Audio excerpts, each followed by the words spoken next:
नमस्कार दोस्तों, स्वागत है आप सभी का हमारे YouTube चैनल संगम सागर गंगा में। दोस्तों, आज की इस वीडियो में आप सबके लिए शिव जी और मां पार्वती की रोचक कहानी आइए सुनते हैं। भगवान शिव ने तपस्या से उठे तभी माता पार्वती को कहीं से आते हुए देखा। तभी भगवान शिव ने बोले, अरे देवी, आप कहाँ से भ्रमण करके लौट रही हैं? माता पार्वती ने बोली, मुझे देवी लक्ष्मी ने बुलाया था, बहुत दिनों से मिली नहीं थे हम दोनों, तो सोचा आज मिलाऊं। आपको पता है, विष्णु जी ने देवी माँ लक्ष्मी के लिए बहुत ही सुंदर साड़ी लहंगा अपने हाथों से बनाया है। उन्होंने खुद लहंगा अपने हाथों से सिली है। मेरा मन है, आप भी मेरे लिए एक सुंदर सा लहंगा अपने हाथों से सिलो। मुझे भी आपके हाथों से सिली हुई लहंगा पहनना है। माँ पार्वती की बात सुनकर शिव जी जोर से हंसे और बोले, देवी पार्वती, आपको लगता है कि मैं सिलाई कर पाऊंगा? ये सब कार्य करना मेरे बस की बात नहीं है। इस पर माँ पार्वती बोली, विष्णु जी भी तो देवी पार्वती के लिए सिलाई की है। आप मेरे लिए इतना नहीं कर सकते? आपको मेरे लिए लहंगा सिलना ही होगा। बस मैंने कह दिया सो कह दिया। मैं भोजन बनाने जा रही हूँ। गणेश और कार्तिकेय लौट कर आते होंगे। शिव जी ने मन में सोचने लगे, अरे देवी पार्वती, यह कैसी जिद है? अरे भला मैं यह कैसे सिल सकता हूँ? यह कैसी दुविधा में डाल दिया है तूने? वहीं पे खड़े नंदी ने शिव जी से बोला, प्रभु, एक रास्ता है इस दुविधा से बाहर आने का। क्या रास्ता है नंदी, जल्दी बताओ। प्रभु विष्णु जी ने सिलाई कहाँ से सीखी, ये आपको वो बता सकते हैं। बस आप भी वहीं से सीख लेना। इसके पश्चात आप सुंदर से लहंगा सिल सकते हैं माता पार्वती के लिए। माँ पार्वती को प्रसन्न करने के लिए आपके पास बस यही एक रास्ता है। नहीं तो जहाँ तक मैं जानता हूँ, माता पार्वती आपसे जब तक बात नहीं करेंगी तब तक उन्हें आपके हाथ से सिले हुए लहंगे नहीं मिल जाती। शिव जी ने कहा, यह तो तुम सत्य कह रहे हो नंदी, ये तो मुझे पता है। कैसे कैसे पापड़ बेलने पड़ते हैं पत्नी को मनाने के लिए। चलो मैं विष्णु जी से मिलकर आता हूँ। शिव जी विष्णु जी से मिलने पहुंचते हैं और उन्हें सारी बात बताते हैं। विष्णु जी कहते हैं, इसके लिए आपको तो यमलोक जाना पड़ेगा। मैंने भी यमपुरी से सिलाई सीखी थी, वहाँ के दर्जी मंगत राम से। वो तो मैं एक दिन किसी कार्यवश यमराज जी से मिलने गया था। काफी समय से देवी लक्ष्मी मुझसे भेंट देने के लिए कह रही थी। बस वहां मुझे मंगत राम मिला। यमराज जी ने मुझे बताया कि मंगत राम यमलोक की बहुत ही बड़ा दर्जी है। यहाँ के सारे कपड़े वही सिलता है। बस वहीं पे मैंने उसे सिलाई सीखी और वही मैंने लहंगा साड़ी तैयार किया और वो उपहार देवी लक्ष्मी को बहुत ही पसंद आया। उसके पश्चात तो ये सारी कहानी आपके सामने ही है। शिव जी ने कहा, ठीक है विष्णुदेव, फिर तो मैं यमलोक ही जाता हूँ। भगवान शिव ने विष्णु जी से वार्तालाप करके यमलोक की ओर चल पड़े। कुछ ही देर में शिव जी ने यमलोक पहुंचे। उन्होंने यमराज जी से अपनी बात कही। यमराज जी ने कहा, महाराज, मंगत राम के पास आजकल बहुत भीड़ चल रहे हैं। स्वर्ग के देवताओं के साथ साथ नर्क के भी बहुत से प्राणियों के कपड़े सिल रहे हैं वो। शिव जी ने कहा, भीड़, वो क्यों? यमराज ने कहा, वो इसलिए महाराज की मंगत राम की समय स्वर्गलोक में समाप्त हो चुकी है।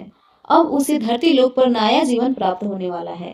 अब जो भी स्वर्गलोक के ऑर्डर है वह वही उसे पूरा कर रहा है। वहाँ मंगत राम के अलावा दूसरा कोई दर्जी भी नहीं है कि मंगत राम की मदद कर सके। चलिए मैं मंगत राम से मिलवा देता हूँ आपको। यमराज जी शिव जी को मंगत राम के पास लेकर जाते हैं। एक सिलाई मशीन पर एक बुजुर्ग व्यक्ति कपड़े सिलने में व्यस्त था और उसके पास कपड़े सिलवाने वालों की लंबी कतारें लगी हुई थी। उसमें से एक आदमी ने बोला, मंगत राम, मेरी धोती तो अभी तक सिली ही नहीं।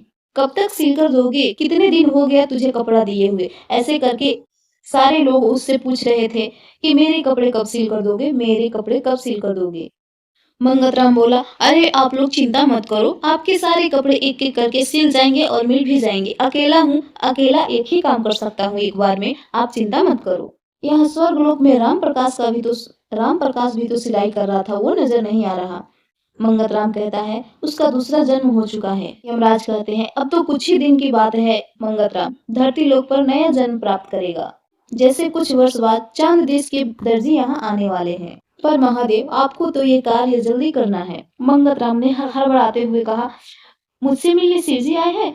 अगर सिलाई करने के लिए कोई वस्त्र देने के लिए आए हैं तो क्षमा करें महाराज, मुझसे अब यह हो नहीं सकता क्योंकि मेरे पास अब कुछ ही समय बचे हैं। मैं पहले ही इतने सारे ऑर्डर पूरे नहीं कर पा रहा, इसलिए अब नया कोई भी काम नहीं लूंगा। शिव जी कहते हैं, मुझे कुछ सिलवाना नहीं है, मुझे खुद सिलाई सीखनी है। इसीलिए मैं तुम्हारे पास आया हूँ। मुझे देवी पार्वती के लिए एक लहंगे सिलना है, जिसमें तुम मेरी सहायता कर सकते हो मुझे सिलाई सिखाकर। मंगतराम कहता है, आपको माता पार्वती के लिए लहंगे सिलना है? ठीक है, मैं आपकी मदद करूंगा, पर आपको बहुत मेहनत करनी होगी। सबसे पहले कपड़े की कटिंग करना सीखना होगा, उसके पश्चात ही आप सिलाई करना सीख पाएंगे। शिव जी कहते हैं, मैं सब कुछ सीख लूंगा, बस तुम मुझे सिलाई कला वेद में मुझे पूर्ण कर दो।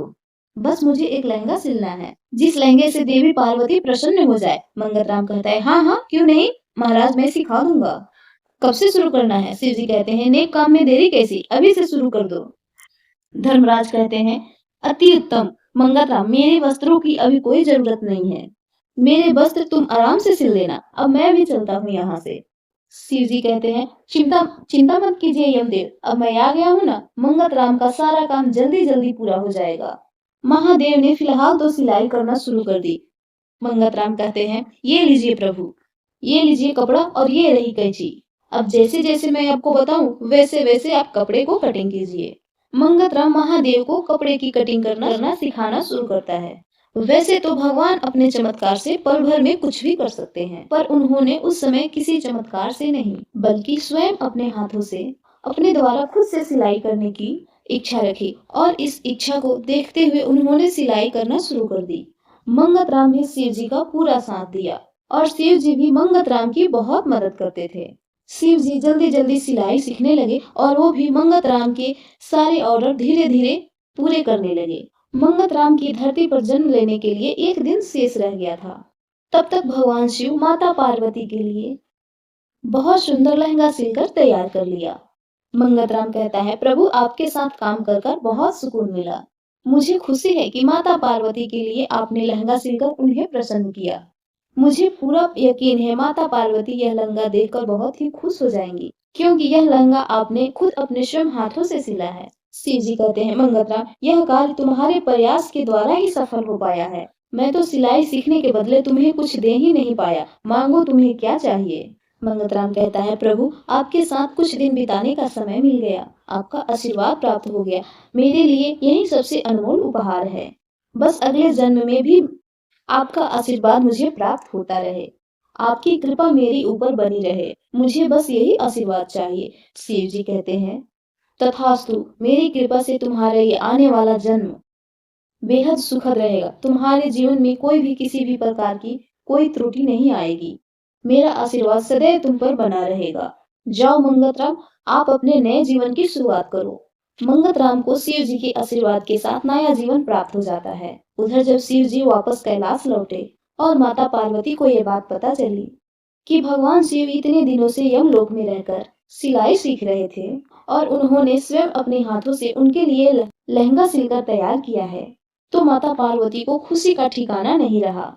माता पार्वती खुशी से मुस्कुराती है और लहंगा पहनकर बहुत सुंदर तैयार होती हैं। भगवान शिव माता पार्वती को अपने हृदय से लगा लेते हैं, और सभी देवी देवता अद्भुत प्रेम बरसाकर उन पर फूलों की वर्षा करते हैं। दोस्तों, ये माता पार्वती और शिव जी की कहानी कैसे लगी आपको कमेंट में जरूर बताइएगा, और कमेंट में ओम नमः शिवाय जरूर लिखिएगा। धन्यवाद।